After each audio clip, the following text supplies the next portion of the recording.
Have you ever wondered why so many motorcycle riders die at intersections? In this video I'm going to reveal why this keeps happening, what this simple step is to avoid it, and how any level of biker can easily transform their riding style by using it. But first we need to understand what an intersection is.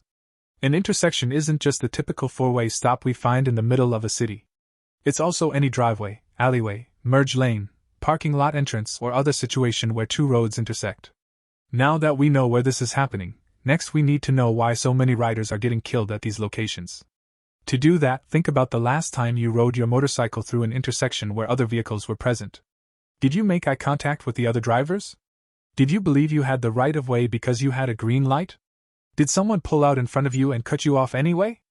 These are just some of the reasons bikers are getting killed at intersections. So now the question becomes, what is the simple step I can take to avoid getting killed at intersections?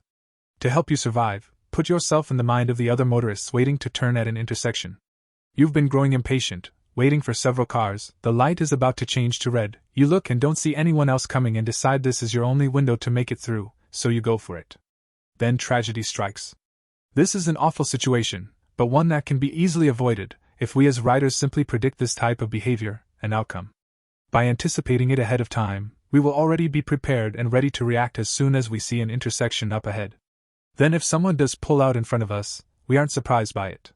Whether you're a brand new rider going through an intersection for the very first time, or you've been riding for 20 years and have seen it all, doing this will change the way you think and make you a much safer rider, not only at intersections, but everywhere else on the road.